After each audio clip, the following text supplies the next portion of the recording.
ایک آدمی کا اونٹ رات کو بہت زیادہ روتا تھا۔ وہ آدمی میرے حضور علیہ الصلاۃ والسلام کی خدمت میں حاضر ہوا، عرض کی حضور بندہ نواز میرا ایک اونٹ ہے جو رات کو بہت زیادہ روتا ہے، حضور آپ میرے اونٹ سے پوچھیں کہ آخر وہ کس وجہ سے روتا ہے۔ آقا آپ تو جانوروں کی بولیاں جاننے والے ہیں، آپ تو جانوروں کے دلوں کے حال جاننے والے ہیں، آقا آپ میرے اونٹ سے پوچھیں نا کہ کیا اسے کوئی تکلیف ہوتی ہے جس وجہ سے وہ روتا ہے۔ میرے کریم نبی نے فرمایا اونٹ کو میرے سامنے لے آؤ۔ مالک دوڑ کے گھر گیا، اونٹ کو میرے کریم نبی کے سامنے لے آیا، میرے کریم نبی کی خدمت میں کھڑا کر دیا۔ میرے کریم نبی نے پوچھا اونٹ میاں تو کیوں روتا ہے، اور کیا تیرا مالک تیرے اوپر ظلم کرتا ہے؟ کہا نہیں جی ظلم بھی نہیں کرتا۔ کیا تیرا مالک تیرے اوپر زیادہ وزن ڈالتا ہے، کیا زیادہ بوجھ ڈالتا ہے؟ کہا نہیں جی یہ بھی نہیں کرتا۔ میرے کریم نبی نے پوچھا اونٹ کیا تیرا مالک تجھے چارہ نہیں ڈالتا؟ اونٹ نے کہا نہیں جی میرا مالک مجھے چارہ بھی ڈالتا ہے۔ اچھا پانی نہیں پلاتا؟ نہیں جی پانی بھی پلاتا۔ اور پھر تو کس وجہ سے روتا ہے، کیا تجھے کوئی تکلیف ہے؟ کہا نہیں جی تکلیف بھی نہیں۔ اونٹ نے کہا آقا تکلیف بھی نہیں۔ میرے کریم نبی نے پوچھا میاں آخر تو کس وجہ سے روتا ہے، وجہ تو بتا۔ اب اس اونٹ نے جو وجہ بیان کی، جوانوں دل کے کانوں سے سنیے گا، اس اونٹ نے کہا آقا میرا مالک رات کو عشاء کی نماز پڑھے بغیر سو جاتا ہے، میرا یہ جو مالک ہے نا رات کو عشاء کی نماز پڑھے بغیر سو جاتا ہے، اور جب میں اپنے مالک کے بستر کے نیچے جہنم کی آگ کو اپنی آنکھوں سے دیکھتا ہوں تو میری آنکھیں چھم چھم برسنے لگ جاتی ہیں۔ میرا مالک رات کو عشاء کی نماز پڑھے بغیر سو جاتا ہے، اور جب میں مالک کے بستر کے نیچے جہنم کی آگ کو جلتا دیکھتا ہوں تو میرا دل روتا ہے۔ جب دل روتا ہے تو میری آنکھیں بھی چھم چھم برسنے لگ جاتی ہیں۔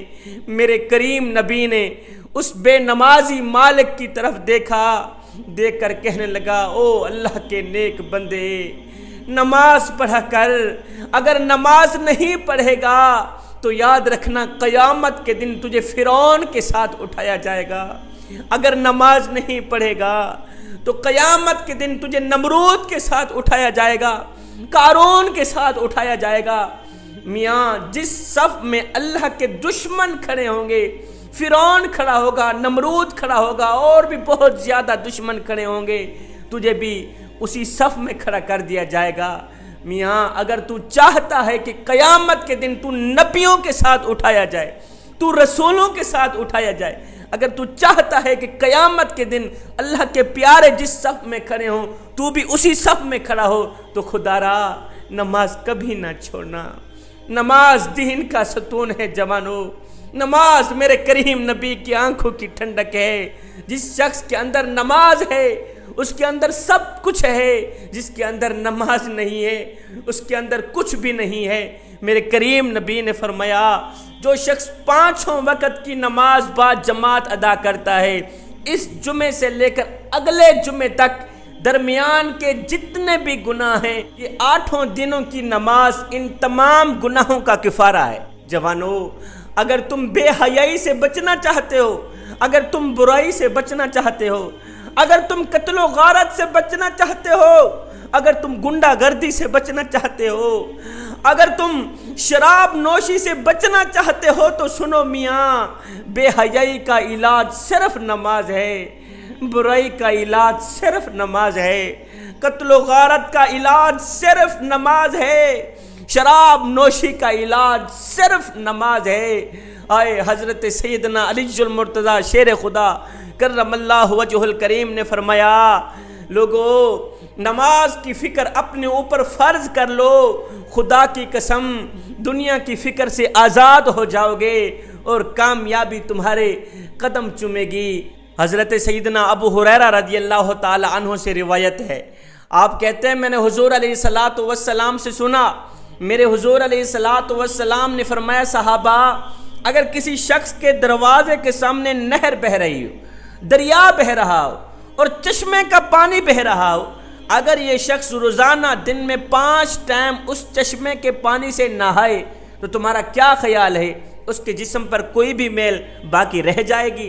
صحابہ عرض گزار ہوئے، سونیا جو شخص دن میں 5 ٹائم چشمے کے پانی سے نہائے اس کے جسم پر تو کوئی بھی میل باقی نہیں رہے گی۔ میرے حضور علیہ السلام نے فرمایا صحابہ یہی مثال 5 ٹائم نماز کی، یہی مثال 5 وقت کی نماز کی ہے۔ جو شخص 5 ٹائم نماز با جماعت ادا کرتا ہے، 5 وقت کی نماز با جماعت ادا کرتا ہے تو یہ نمازیں بندے کے جسم کے اندر جتنے بھی گناہ ہوتے ہیں سب کو مٹا دیتی، بندے کو پاک و صاف کر کے رکھ دیتی ہیں۔ اللہ تعالیٰ نماز کے ذریعے بندے کے تمام گناہوں کو مٹا دیتا ہے۔ جوانوں، ایک فقیر تھا، اللہ والا تھا، درویش تھا، مست ملنگ بابا تھا۔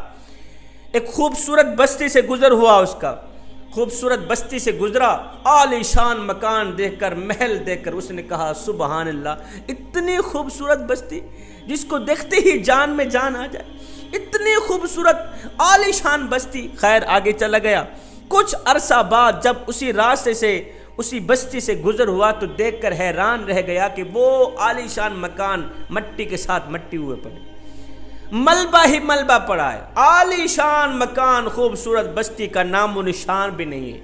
وہاں ایک اللہ والا تھا، یہ فقیر اس اللہ والے کے پاس گیا، پوچھوں تو صحیح کہ آخر کیا وجہ بنی، یہ تو آباد شہر تھا، خوبصورت شہر تھا، آخر اس شہر کو کس بد نظر کی نظر لگ گئی کہ یہ شہر تباہ و برباد ہو گیا۔ یہ فقیر اس اللہ والے کے پاس گیا، پوچھا بابا جی آخر کیا ہو گیا؟ کچھ دن پہلے میرا اسی راستے سے گزر ہوا تھا، عالی شان مکان تھے، خوبصورت محلات تھے، اب جب کچھ دن بعد میرا یہاں سے گزر ہوا تو دیکھ کر حیران رہ گیا، وہ عالی شان خوبصورت مکان مٹی کے ساتھ مٹی ہوئے پڑے ہیں، آخر کیا وجہ ہے؟ اس اللہ والے نے کہا میاں وجہ اصل میں یہ ہے کہ بدقسمتی سے، بدبختی سے ہماری بستی کے قریب سے ایک بے نمازی کا گزر ہوا تھا، ہماری بستی کے قریب سے ایک بے نمازی کا گزر ہوا تھا، اس بے نمازی کی نحوست نے ہمارے خوبصورت آباد شہر کو تباہ و برباد کر دی۔ ایک بے نمازی کی نحوست اگر خوبصورت اور آباد شہر پر پڑ جائے تو ایک بے نمازی کی نحوست سارے کے سارے شہر کو تباہ و برباد کر کے رکھ دیتی ہے۔ مجھے بتاؤ تو صحیح، جس گھر میں سارے کے سارے لوگ بے نمازی رہتے ہوں اس گھر میں برکت کہاں سے آئے؟ اس گھر میں سکون کہاں سے آئے؟ اس گھر میں رحمت کہاں سے آئے؟ راحت کہاں سے آئے؟ اس گھر کو مصیبتیں گرفتار کر دیتی ہیں، وہ گھر ٹینشنوں کی لپیٹ میں آ جاتا ہے، پریشانیوں کی لپیٹ میں آ جاتا ہے۔ جوانوں، اگر دنیا و آخرت میں کامیابی چاہتے ہو، اگر دنیا و آخرت میں سکون چاہتے ہو، اگر دنیا و آخرت میں آرام چاہتے ہو تو خدا را نماز کا دامن کبھی نہ چھوڑنا، نماز سے دوستی لگانا، نماز سے یاری لگانا، انشاءاللہ تم دنیا میں بھی کامیاب رہو گے، آخرت میں بھی کامیاب رہو گے۔ ہائے دن میں 5 ٹائم نماز پڑھنے کی اپنی عادت بنا لے، صرف یہ سوچ کر کے کہ ہو سکتا ہے یہ نماز تیری زندگی کی آخری نماز، میاں ہو سکتا ہے یہ اذان تیری زندگی کی آخری اذان ہو، میاں ہو سکتا ہے تجھے تیرا رب آخری بار بلا رہا ہو۔ اے بندے، اللہ جب ناراض ہوتا ہے روٹی بند نہیں کرتا، او میاں اللہ جب ناراض ہوتا ہے رزق بند نہیں کرتا، اللہ جب ناراض ہوتا ہے سورج کو حکم نہیں دیتا کہ فلاں شخص میرا نافرمان ہے، تیری کرنیں اس کے آنگن میں نہیں جانی چاہیے، نہ بندے نہ۔ اللہ جب ناراض ہوتا ہے تو سجدوں کی توفیق چھین لیتا ہے۔